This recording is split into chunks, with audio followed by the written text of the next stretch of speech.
Hola, ¿qué tal? Antes que nada, un saludo a todos los salubristas de la Sociedad Mexicana de Salud Pública y una felicitación por estos primeros 70 años de nuestra sociedad. Soy Luis Anaya López, me gradué como médico cirujano en la Facultad de Medicina de la UNAM en la generación 1976-1982.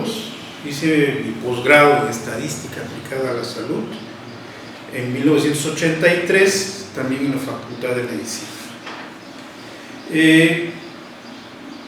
Si quisiera contestar a la pregunta ¿por qué soy salubrista? Creo que esto tiene que ver desde mi formación en el bachillerato.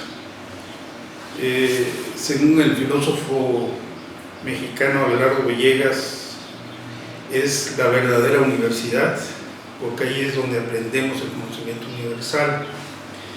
Yo estudié mi bachillerato en el CCH y ahí me contagié de un virus llamado ciencia. Y por ello, mi primera decepción con la medicina clínica fue que es más un arte que una ciencia. Déjeme dar un ejemplo para explicarme sobre esto. Por ejemplo, no entiendo y sigo sin entender por qué los clínicos siguen aceptando como causa la unicausa, cuando sabemos y se ha súper comprobado que las enfermedades son multicausales. Este paradigma, por ejemplo, me ha llevado a ver que cuando la clínica es cada vez más arte, es cada vez menos ciencia. Y entonces, cuando yo hacía ese trabajo, pues tenía algo de decepción al respecto. Y por eso, cuando me invitaron en la Facultad de Medicina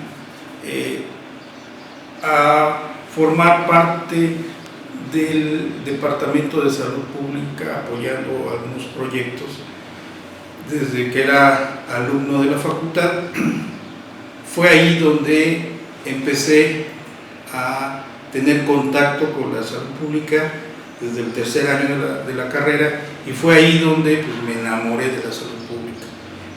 Realmente yo no puedo decir que a mí yo estaba fascinado con la clínica, yo siempre he estado fascinado por la salud pública porque coincide este problema que tengo del virus de la ciencia inoculado desde el CCH y que me ha permitido desarrollarme como profesional y como médico y con ello servir más a mi país. En mi carrera como salubrista ya la inicié en 1984 en la ya extinta Dirección General de Evaluación, cuando era secretario de Salud el doctor Soberón y era subsecretario el licenciado Ruiz Massieu, de quien se dice fue uno de los que redactaron el artículo 4º constitucional, que es un hecho importante en nuestra salud pública actual, y de quien dependía la Dirección General de Evaluación al mando del doctor Gregorio Martínez Narváez. Mi jefe directo en aquel entonces era el doctor Alejandro Arias Lira, quien ha sido para mí mi gran maestro de la salud pública. Una de las múltiples cosas que me enseñó el doctor Arias es que la salud pública es realmente política de salud. Pero la política de salud entendida como la entiende Aristóteles, que según Aristóteles es la ciencia de las ciencias y que tiene como bien la justicia. Entonces, creo que con este inicio de mi carrera como saludista todavía me enamoré más de la salud pública por este personaje que es el doctor Arias, que me enseñó todas estas formas de ver a la salud pública. Mi primer gran trabajo, lo que considero un gran trabajo dentro de la Secretaría de Salud, fue la evaluación de la Secretaría de Salud de 1984. Este es un dato que obviamente nadie conoce, pero fue en esa evaluación donde usamos por primera vez una computadora. Usamos una Commodore 64, que obviamente no tiene nada que ver con las que ustedes ven ahora, eran casi de juego, eran casi como las consolas de videojuego actual, y fue ahí donde hicimos esta primera evaluación, y a partir de ahí pues también entré en contacto directo, aunque ya estaba desde mi posgrado, con la informática, y fue en ese campo de la salud pública en donde también empecé a ahondar mucho. Yo he estado trabajando en la Secretaría, pero también he estado trabajando en la universidad. He sido profesor de pregrado en la materia de salud pública, y también he sido profesor de posgrado en varias materias, entre ellas metodologías estadísticas, y también he sido funcionario de la universidad. Me tocó ser jefe del departamento de estadística en la Coordinación General de Estudios de Posgrado, y ahí aprendí mucho también de política educativa. Tengo el orgullo de decirles que participé en un importante documento del entonces rector, el doctor Carpizo, llamado Fortalezas y Debilidades de la UNAM. Todo lo que se escribió sobre el posgrado, nos tocó participar en ellos, en los dos estudios que se hacen referencia ahí, sobre el índice de graduación y el índice de eficiencia terminal que trabajamos en aquella ocasión. Otro aspecto en lo que he trabajado y que tiene mucho que ver también con la salud pública es que también me tocó iniciar las actividades en la Comisión Nacional de Derechos Humanos. Me invitó el doctor Fernando Cano Valle, que en aquel entonces era coordinador de asesores del presidente de la comisión, del doctor Carpizo, y trabajamos en una primera encuesta sobre derechos humanos, en donde una de las era un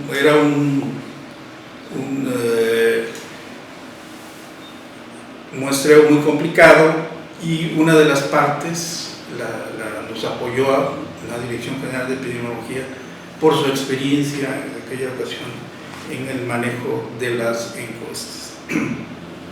Bien, a mi regreso a la Secretaría de Salud, regreso a la Dirección General de Medicina Preventiva, dirigida por un gran saludista, en aquel entonces el doctor José Rodríguez Domínguez.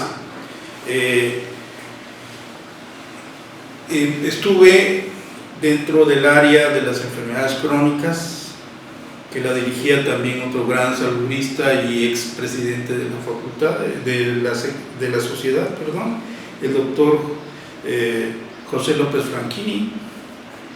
Mi jefe directo era otro saludista también, el doctor Alfredo Carbonell Castellanos, y con el cual tratamos de revivir programas como la fiebre reumática y la cirrosis hepática, como programas preventivos. La verdad es que con muy malos resultados, y en esa ocasión también participamos en dos grandes investigaciones. Yo creo que la primera encuesta que se hizo sobre hipertensión en el estado de Zacatecas, y otra sobre deficiencias de yodo en el estado de Hidalgo.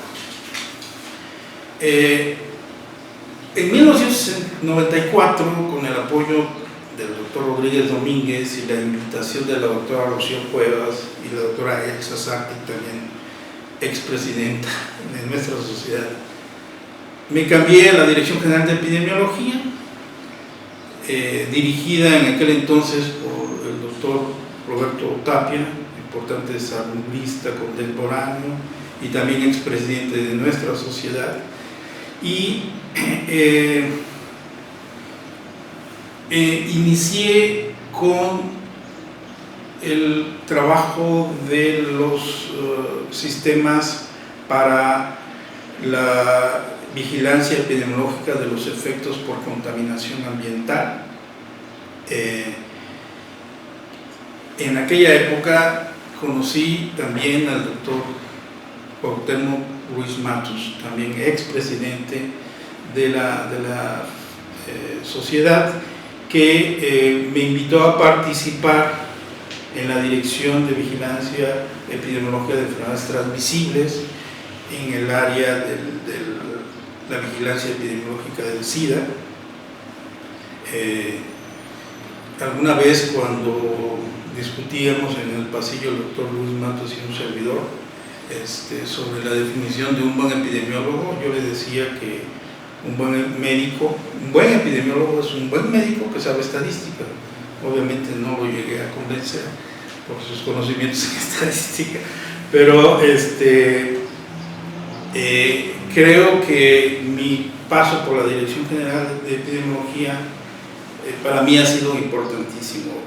Uno de los sistemas que desarrollamos allá fue el sistema epidemiológico y estadístico de funciones, que lo iniciamos con el doctor Luis Matos y lo concluimos siendo ya el director, el doctor Carlos Álvarez Lucas, y con quien también trabajamos la creación de la ROVE, la Red Hospitalaria de Vigilancia Epidemiológica, que me tocó ya como director concluirla, desarrollando lo que ahora se conoce como Plataforma Única del CIBE, o como yo le llamo, el otro suave.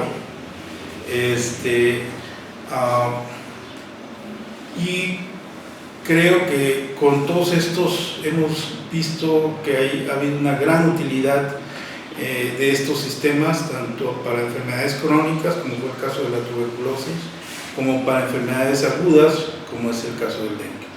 He tenido también la oportunidad de participar en otro aspecto importante de la vigilancia epidemiológica, que es el laboratorio.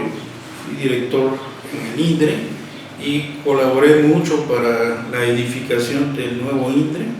Hoy estoy acompañando aquí en la Secretaría de Salud del Estado de México para tratar de innovar la vigilancia epidemiológica con un nuevo enfoque, tratar de pasar del dato y la información al entendimiento de la situación epidemiológica.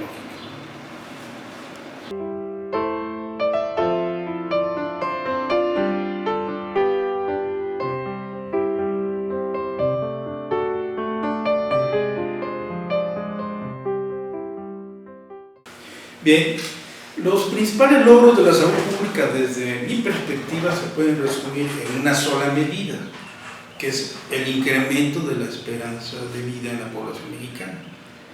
Pero para lograr esto, pues se necesitan también muchos logros. Muchos que yo no podría considerar los pequeños logros, son grandes logros, y un ejemplo de ellos es obviamente la vacunación. La vacunación, por ejemplo, ha permitido que mucha gente de nosotros que pudiera haber sufrido sarampión, pues no nos morimos de sarampión porque estuvimos vacunados. Y la verdad les quiero decir esto porque resumen un poco el problema que yo tengo con la clínica. Hoy en día el sarampión no se cura. No hay un medicamento que cure el sarampión. Si nos hubiéramos quedado nada más con la clínica, resulta de que no hubiéramos hecho nada. De tal forma que la estrategia, todo lo que conlleva una política de vacunación, que no es fácil, es muy difícil hacerla, y conlleva no solo el hecho de tener una vacuna, o sea, conlleva hacer todas esas investigaciones para que exista la vacuna, pero también tener todos los mecanismos para que la política pública pueda funcionar, desde la compra de vacuna, la verificación de que esta vacuna sea buena, el traslado de la vacuna a todos los lugares donde se necesita, y ya la vacunación en sí, o sea, no es algo sencillo, es algo bastante complicado, en donde yo creo que el trabajo del saludista y de todo el grupo, de todos los que nos dedicamos a esto, es muy importante. Quiero decirles pues que gracias a ese gran trabajo, pues cuando menos podemos decir, no tenemos ya enfermedades como viruela, el sarampión, estamos constantemente, digamos, yo participé y dirigí los brotes que tuvimos en el 2003, en el 2004, en el 2005, pero ya han sido los últimos grandes brotes que hemos tenido, que no han sido brotes nuestros, son brotes adquiridos, son de gente que viene de otros países y nos infecta, y que pues, afortunadamente no hemos tenido ni una muerte al respecto. Entonces creo que este es un gran logro. Hay otros grandes logros, sería imposible platicarles todos, pero sí quiero comentar uno que para mí es muy importante porque ejemplifica lo que los mexicanos podemos hacer por la salud pública. Me refiero al famoso ya suero vida oral. Este es un descubrimiento de un mexicano que, si ustedes consultan en internet, se considera el gran avance de la medicina del siglo XX.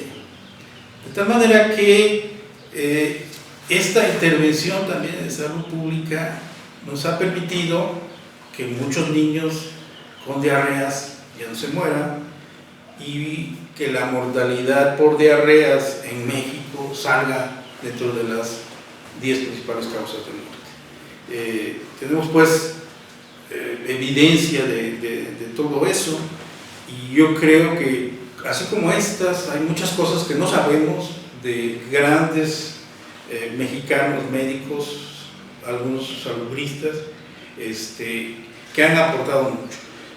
Por ejemplo, yo les puedo decir de un mexiquense muy importante, que es el doctor Luis Castañeda, que hizo grandes aportes que todavía no hemos tenido esa posibilidad de mostrarlos, pero que él fundó las bases para lo que hoy conocemos como pruebas rápidas. Toda la ciencia que hay alrededor de las pruebas rápidas están basadas en el conocimiento que desarrolló el doctor Luis Castañeda, y estos dos médicos, tanto quien desarrolló el vida cerebral y el doctor Luis Castañeda, son médicos mexicanos que salieron y trabajaron igual que nosotros, y que yo creo que han hecho grandes aportaciones.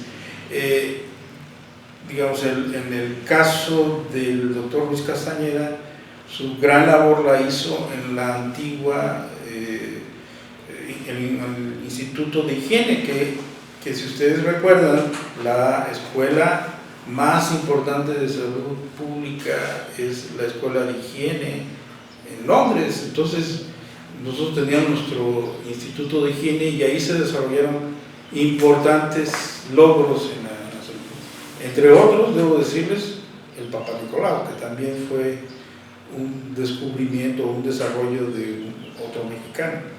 Entonces, creo que las aportaciones han sido muchas.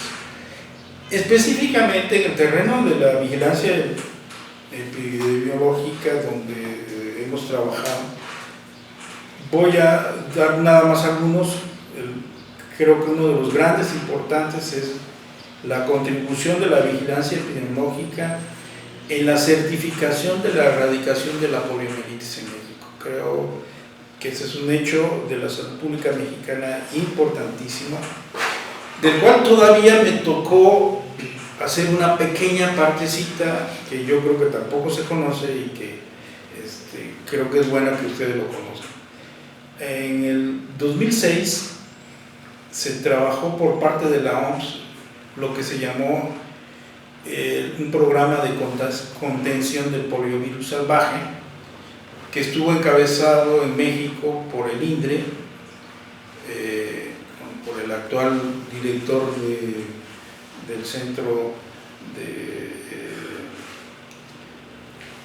de Prevención de Enfermedades para la Niñez y la Adolescencia, el doctor Ignacio Villaseñor, que es gran amigo y que también es un gran salubrista y también es miembro de nuestra sociedad, y que en aquella ocasión participamos en la ciudad de Guatemala en una reunión con el grupo de trabajo de vacunas de la OPS, y hubo un reconocimiento por parte del encargado del proyecto de contención del poliovirus salvaje para México, porque pudimos desarrollar un sistema donde de manera muy rápida pudimos saber cuáles eran los laboratorios en donde existían posibles muestras y la eliminación de estas posibles muestras de poliovirus salvaje, de tal forma que todavía en esta parte pues, de la contención del poliovirus salvaje pudimos participar. Eso lo hicimos con una tecnología desarrollada por nosotros también, que tiene mucho que ver con esa plataforma que se desarrolló en la Dirección General de Epidemiología. De tal manera que cuando se estuvo haciendo el trabajo, desde Ginebra, este personaje responsable de la contención del poliovirus salvaje estaba haciendo la revisión de cómo se iba avanzando en el trabajo y cómo México terminó, obviamente, mucho antes que todos los demás países. Y la invitación en aquella ocasión de este personaje era de que todos usaran el método mexicano para llegar a feliz término de la contención del poliovirus salvaje. Pero quiero decirles que no todo es fácil en esta parte, o sea, sí ha sido muy importante, etcétera, pero en el trabajo diario no es tan fácil. Los riesgos de la vacunación pues se tienen, y a algunos nos toca pues bailar con la más fea en ese sentido, porque también a mí me tocó todavía tener que decirle a una mamá que su niño tenía polio pues por un problema de la vacuna. Tuvimos ese trabajo también penoso, de que si bien es bastante segura la vacuna, pero después de un determinado número de vacunas hay un riesgo, y eso también nos tocó, y la verdad es bastante difícil. Entonces, dentro de los grandes logros, debo decir que también está la creación del Sistema Nacional de Vigilancia Epidemiológica, el SINAVI. En 1995 se crea ya formalmente este sistema, con todos los sistemas a su alrededor. Por ejemplo, nosotros tuvimos que desarrollar el Comité Nacional de Vigilancia Epidemiológica a instancias del entonces subsecretario, el doctor Roberto Teape Ontier, y gracias a esto pudimos solventar uno de los grandes problemas que tiene el Sistema Nacional de Salud mexicano, que es esta partición del sistema, ¿no? En IMSS, en ISSSTE, etc. Y gracias a este comité pudimos resolver muchos problemas de vigilancia epidemiológica, o todavía se resuelven muchos problemas de vigilancia epidemiológica. Cuando me tocó en algunas ocasiones ir a presentar el sistema en otros lugares, como se presenta como una parte colegiada del sistema, les pareció a varios algo muy interesante que deberían de tener todos los sistemas de vigilancia, porque finalmente, aunque ellos en otros países no tienen esta situación, sí se requiere de un trabajo multidisciplinario, yo diría transdisciplinario, para hacer la vigilancia epidemiológica. Dentro del SINAVE también está lo que alguna vez se presentó de una manera muy rara, yo diría, que fue el SUAVE, el Sistema Único Automatizado para la Vigilancia Epidemiológica. Creo que ese sistema, lo primero que nos dijo es que de todas las unidades que tenemos en México, había muy poquitas que notificaban, y gracias a ese sistema se amplió la notificación. También, lo que antes le había comentado, desarrollamos el sistema epidemiológico y estadístico de las defunciones. Fue a instancias del doctor Roberto Tapia que nos insistió en hacer este sistema. Creo que fue un sistema que fue el primer sistema, o quizá el único, en la Secretaría de Salud, desarrollado por 2 direcciones generales. Bueno, gracias a que el subsecretario apoyaba la idea, o más bien era el de la idea, de tal manera que este sistema permitió que cada dirección hiciera su trabajo, y al hacer su trabajo, pues tuvimos un gran producto, ¿no? Un sistema que produjo información rápidamente, y yo creo que es un sistema de lo que teníamos que tener también, estar muy orgullosos, porque si hoy ustedes quieren saber cuál es la situación de la mortalidad en México, es nada más saber entrar a internet,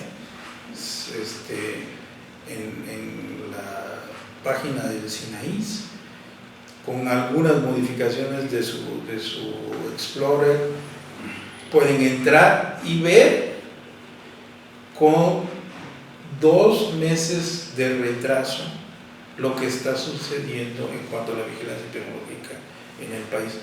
Creo que ningún país en el mundo tiene esto. Los cubanos lo tienen, pero nada más para mortalidad infantil, y bueno, en términos de números, ellos son muy poquitos en relación a nosotros, pero realmente nuestro sistema tiene grandes aportaciones, y creo que todavía le falta más. Si ustedes analizan la información de los años 80, ustedes van a ver que en algunas enfermedades habían más muertes que casos, porque no había este control que teníamos ahora. Pero creo que el SET ha venido para quedarse, a pesar de muchos años, ya tiene vida propia, y creo que produce una información fundamental para el trabajo de la epidemiología en México. Y como eso, pues, hay infinidad de aportaciones que sería muy difícil resumirles a ustedes, pero otra quizá que tiene mucha importancia es la red hospitalaria de vigilancia epidemiológica, que también nos tocó participar en su desarrollo, y que desgraciadamente ha sido todavía no muy bien aplicada, pero sin embargo también tiene puntos fundamentales, ¿no? Con ella hemos sabido de cómo se comportan básicamente las infecciones nosocomiales en México, y creo que ya es una gran plataforma para poder saber qué es lo que está pasando y cómo podemos mejorar la vigilancia epidemiológica en los hospitales en nuestro país. Una última parte que les quiero comentar sobre estos grandes avances que hemos tenido es que desarrollamos en la Dirección General de Epidemiología también lo que se llama la Plataforma Única de Información.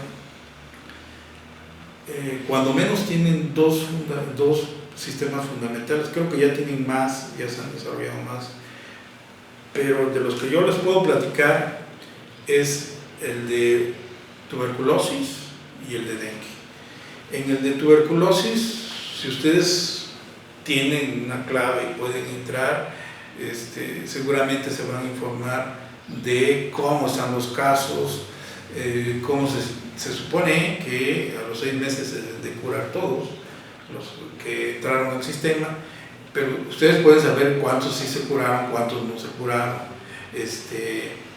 y muchísima información. Esto lo trabajamos con la doctora Elizabeth Ferreira, fue un trabajo muy arduo y creo que nos quedó un buen sistema que, como todo, hay que perfeccionar, pero creo que es un gran sistema que también trabaja solo con el CEP. O sea, a pesar de que ya no estamos los que iniciamos ahí, el sistema sigue trabajando y no importa que estemos ahí o no. El otro sistema, que es el de dengue, es una enfermedad aguda. Para mí es muy complicado el manejo de estas enfermedades por la rapidez de la información, la oportunidad es otra. Y la innovación en esto fue que pudimos, con la vinculación con el Instituto Nacional de Salud Pública, georreferenciar los casos. Entonces ustedes tienen una posibilidad de ver cómo se va desarrollando el brote en un mapa y ven cómo se va incrementando cada vez las áreas donde se está expandiendo el brote. De tal manera que, pues, les digo, creo que se han desarrollado importantes sistemas en la vigilancia epidemiológica de este país y creo que los tenemos que seguir apuntalando y mejorando.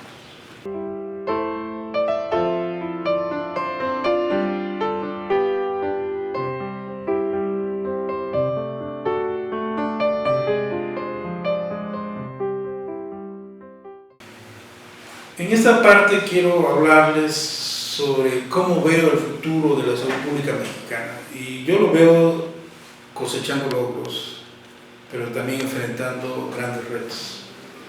En el campo específico de la vigilancia epidemiológica, pues hay mucho que hacer. El proyecto que estamos desarrollando aquí en el Estado de México creo que puede funcionar, estamos tercos en hacerlo funcionar. Queremos transformar esta parte clásica de la visión del dato y el cuadro estadístico a la búsqueda de un entendimiento del problema basados en estos datos. No queremos que lo anterior se eche a la borda. Es importante el desarrollo de esos datos. Un ejemplo de esto es cómo yo veía el proyecto del que les hablé anteriormente sobre la plataforma única. La plataforma única es una gran base de datos que tiene una estructura nos tocó mucho tiempo desarrollar esa base de datos. Es una base de datos estructurada, no es como la que conocemos, que de una sola línea vienen todos. Un ejemplo rápido, si les digo, en SIDA hay pacientes pediátricos en SIDA, pero son muy poquitos. Si tuviéramos una sola base de datos donde estuvieran esas variables ahí, si no estuviera estructurada esa base de datos, una buena parte de la base de datos va a estar sola, sin datos. ¿Por qué? Porque no son niños. Y eso finalmente en términos de recursos, son recursos informáticos. Esta nueva forma de estructurar esa base de datos nos permitió, pues, tener una información bastante completa de los sistemas. Pero no nos alcanzó el tiempo para desarrollar todo, y tiene un grave problema esa base de datos. El primer problema es la calidad del dato. O sea, ya están los datos ahí, pero qué tan ciertos son y qué tan verídicos son los que tenemos ahí. Si ustedes echan un clavado a la base de datos de tuberculosis, algo que les comentaba como un gran acierto, pero esa gran base de datos tiene muchos datos repetidos, de pacientes repetidos. Y eso es porque al sistema le faltó hacer un sistema de control. Necesitamos desarrollar a ese gran proyecto un sistema de control de calidad del dato, que no lo hemos, que no, en nuestro tiempo no nos dio tiempo a hacerlo porque es cuestión de tiempo, pero que creo que hoy es indispensable. El otro punto que necesita ese sistema, nosotros habíamos pensado que necesitaba un gran motor de productor de estadística. Y una de las opciones en la que habíamos pensado es hacer un acuerdo con la compañía SPSS, que es un programa de estadístico muy importante, de tal manera que esta base de datos tuviera ese programa de SPSS y los epidemiólogos tuvieran acceso a ese programa. Claro, tendría que ser con una cierta paga, sin embargo, creo que podríamos haber desarrollado esta parte sin tener la necesidad que nosotros desarrollar este motor de estadística, ¿no? Que sí se puede hacer, pero se requiere de muchos recursos y demás. Entonces, si ya está hecho, si ya está el SPSS ahí, creo que un acuerdo entre la Secretaría de Salud y la empresa SPSS hubiera sido muy bueno para desarrollar este motor. Otro importante es con Google. O sea, en mi experiencia que tuve en la georreferenciación con el Instituto Nacional de Salud Pública, pues no fue muy exitosa, porque yo pienso que el que tiene toda esa tecnología es Google. Él la está actualizando, a diferencia del Instituto Nacional de Salud Pública, que no tiene esa posibilidad. De tal manera que si empatamos todo el esfuerzo que se hace de la gran base de datos que tenemos y la georreferenciamos con la información de Google, con todo el motor de georreferenciación de Google, creo que tendríamos algo exitoso. Entonces, creo que nosotros podríamos desarrollar importantes logros en lo que viene con la nueva visión de la epidemiología, porque ya nos estaríamos dedicando al proceso nada más de producción de datos, sino ya estaríamos teniendo datos de alta calidad, pero también con mucha facilidad para ser analizados y que nos permitiría fundamentar mejor las políticas públicas. En ese sentido, pues, el otro paso que nosotros insistimos en el Estado de México que hay que hacer, que es la inteligencia epidemiológica, con estos elementos sería mucho más fácil y creo que es factible hacerlo, y que no costaría mucho y que seríamos punta de lanza a nivel mundial. ¿Por qué? Porque, les digo, el concepto de inteligencia epidemiológica es un concepto que últimamente, en el 2005, al final del 2005, realmente fue en el 2006, que los CDC de Europa se lo plantearon a sus países miembros porque tenían esa bronca, o sea, tenían muchos datos, pero nadie los usaba y nadie tenía un adecuado uso de esta información. Entonces, creo que si por ahí le entramos, estaríamos aportando mucho. Hay otro aspecto que tenemos que tomar en cuenta que está sucediendo y que es importante porque ya está pegándole a la vigilancia tecnológica. Si ustedes se meten a internet y le ponen Google Flu, van a ver algo súper interesante. ¿Qué es Google Flu? Bueno, es el sistema de vigilancia epidemiológica de Google y está basado en toda la información que obtiene Google cuando la gente, al estar enferma por influenza, empieza a preguntar sobre influenza, y con esa información producen datos. O sea, el problema es que se queda ahí hasta datos, no vienen gráficas, vienen mapas, pero no viene esa traducción epidemiológica. Entonces, si ustedes se meten ahí, van a ver que es información mucho más oportuna con la del CDC. Y es un desfase de tiempo bastante importante. Y ya no les quiero decir con México. Es más, ellos catalogan a México como dato de investigación, no como dato de vigilancia epidemiológica. De tal manera que si vemos la información en este sistema, está por país, ustedes lo pueden analizar, van a ver pues, el gran avance que tiene una compañía como Google en la vigilancia epidemiológica, y lo tienen también para dengue, de tal forma que si nosotros no vemos esos socios y nos incluimos con ellos, pues realmente estamos perdiendo una gran oportunidad para entrar a lo que va a ser la nueva vigilancia epidemiológica, seguramente, ¿no? Hay trabajos ya, por ejemplo, usando los